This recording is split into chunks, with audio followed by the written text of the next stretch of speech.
LFM, l'invité du 6-9.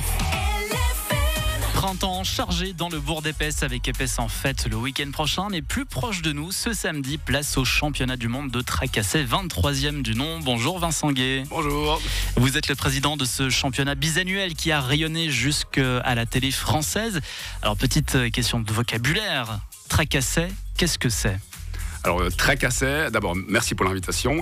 Le Tracassais, c'est un petit véhicule agricole à 3 roues, donc une roue devant, 2 roues derrière, avec un plateau sur lequel on peut normalement mettre des outils pour aller principalement à la vigne. Donc, c'est ça sert à ça.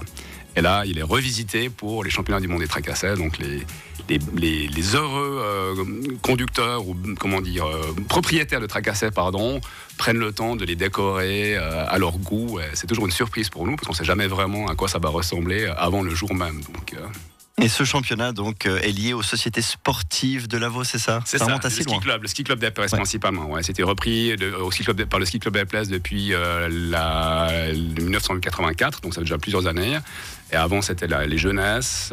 Et au tout début, c'était effectivement le FC Vignoble qui avait organisé ça en 1956 à Cuilly. Donc ça date quand même.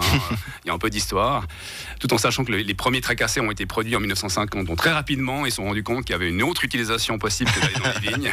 Et puis faire quelque chose un peu plus festif. Donc voilà. Et nous, on essaie de faire perdurer cette tradition qui est vraiment une vraie tradition maintenant. Parce que c'est la 23e édition, elle est biannuelle. Ça fait donc un certain nombre d'années qu'elle a lieu, quoi. Et combien d'équipes et de véhicules seront au départ ce samedi à Épesse ? Alors ça, c'est toujours un peu la surprise parce que généralement, historiquement, les gens arrivaient à midi à Riez et puis on découvrait finalement combien étaient là. Cette année, pour des raisons d'organisation, on a quand même demandé, dans la mesure du possible, aux concurrents de s'inscrire en amont sur notre plateforme. Ils sont inscrits. On a fait le point hier, on a 38 inscrits, ce qui est en record, parce que l'année passée on était 32, donc on a 38 inscrits, tout en sachant que j'imagine qu'il y aura bien 2 ou 3 qui vont arriver en gardant la tradition de ne pas s'inscrire et puis en venant le matin même. Donc on va certainement être autour de 40-45, disons ça, donc ça va être vraiment un beau festival. Ouais. Lors de la dernière édition, il y a 2 ans, on a pu voir Oui, la maison de là-haut avec ses ballons, il y avait aussi le fameux avion Barbie. Qu'est-ce qui va inspirer les coureurs de cette année ? Alors c'est toujours compliqué à dire, parce que certains essaient de faire des choses liées à l'actualité, c'est pas toujours évident. Certains partent un peu sur des standards que les gens doivent reconnaître immédiatement. J'ai parlé avec un ancien champion du monde de la décoration qui disait il faut faire quelque chose que les gens puissent tout de suite comprendre à quoi ça ressemble. C'est vrai que des fois l'actualité c'est peut-être un peu compliqué à comprendre pour certaines personnes ou même compliqué à traduire dans un décor de Tracassais. Donc ce qui fonctionne assez bien finalement c'est les standards. Alors on verra. Franchement, je sais pas. J'ai pas vu. J'ai eu 1 ou 2 amis auxquels je suis allé voir finalement les progrès de leurs travaux sur les Tracassais. C'était intéressant. Mais autrement, j'ai vu la liste des titres, les noms des Tracassais. J'ai pu me rendre compte, essayer d'imaginer à quoi ça allait ressembler, mais c'est pas toujours simple en fonction du nom du Tracassais. Et on avait dit, auditeur de LFM qui nous envoyait une photo de son Tracassais qui ressemble à une sorte de sous-marin vert avec des petites fleurs. Elle est sympa. magnifique. Je crois qu'il y a les plongeurs, alors je sais pas si c'est eux. Je crois qu'il y en a un qui s'appelle les tracas plongeurs, alors je sais pas si c'est eux.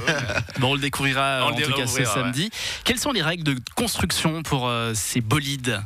Il n'y a pas de règles de construction en soi, elles sont imposées par le terrain, par la nature du terrain. Donc tout le monde connaît les dimensions du chemin de Crève-à-Vert. Donc ils sont allés sur place. Pour beaucoup, c'est quand même pas la première édition. Pour les premiers, j'espère qu'ils sont allés se rendre compte sur place des dimensions. Autrement, ils ont peut-être des problèmes à tourner, à manœuvrer dans quelques virages. Exactement. Donc, mais il n'y a pas de règles particulières sur la construction en tout cas. Alors venons-en ce championnat de Tracassais. Il y a 2 parties distinctes. Comment ça va se dérouler ? Alors, les Tracassais vont arriver à 13h sur la place à Épesse. Donc, nous, on ouvre les stands nourriture, boisson officiellement dès 12h, mais on sera opérationnel à 11h30 pour l'heure de l'apéro, c'est sacré, je dirais. Donc, ils vont arriver à 13h sur la place. Donc, c'est vrai qu'à ce moment-là, c'est bien que si les spectateurs ont déjà eu l'occasion de manger, en tout cas. Et ils vont être exposés sur la place du parking d'Épesse, donc en face de l'ancienne école, où ils vont être exposés au public. Et là, il y aura le vote du public par rapport...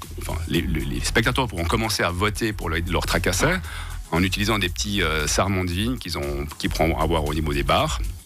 Et on a aussi un jury semi-professionnel, donc un jury qui finalement est représentatif de nos sponsors avec une vraie tabelle de notation où ils vont juger finalement les tracassés. Donc il y a cet aspect de décoration qui est jugé par le public, mais aussi par un jury qui a été, je dirais, choisi. Et après, il y a une deuxième partie, c'est la partie plus, je dirais, course. Dans le passé, c'était un parcours chronométré, donc c'était le plus rapide qui gagnait. On a changé ça pour des questions de sécurité, parce qu'effectivement, on a eu quand même 2-3 fois des frayeurs, y compris l'année passée, où il y a quand même un des conducteurs qui s'est blessé.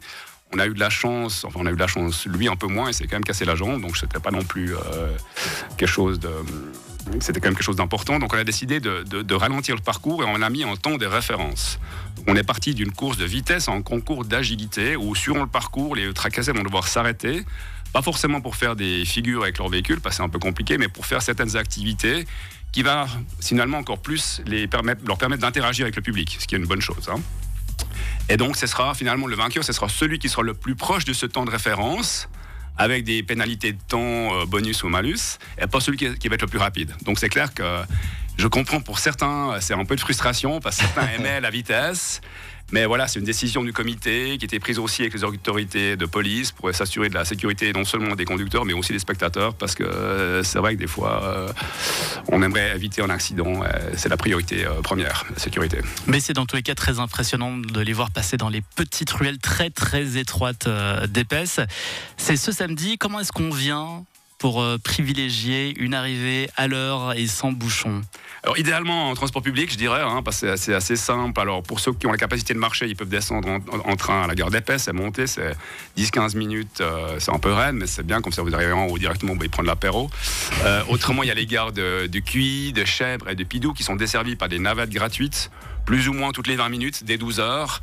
Alors 20 minutes, c'est une règle, mais évidemment, ça dépend de la fréquentation des spectateurs, ça dépend de la rotation des navettes, donc ça peut être 30 minutes, ça peut être 10 minutes, donc voilà, on vous donne un créneau horaire, mais on n'a pas des horaires si fixes que ça. Donc je proposerais vraiment de venir en transport public. Pour ceux qui veulent prendre leur voiture, il y a un service de stationnement le long de la route de la Corniche, donc qui descend de Chèvres, ou alors de la route qui monte de Riez à Épesse, tout en sachant qu'on ne peut pas traverser le village, bien évidemment, en voiture. Donc là, il suffit de suivre les indications des gens du service de stationnement. Je dirais, si vous voulez venir en voiture, venez pas trop tard, parce qu'effectivement, ça se remplit vite, quoi. Voilà, le message est passé. Vous pourrez assister à ce championnat du monde 23e du nom de Tracassé à Épesse ce samedi. Tracassé au pluriel.ch, le site internet pour toutes les infos. Vincent Guay, merci beaucoup. Avec plaisir. Puis il va faire beau samedi en plus. Et il va faire beau samedi, donc franchement, venez, ça va être magnifique. La météo sera en tout cas sèche.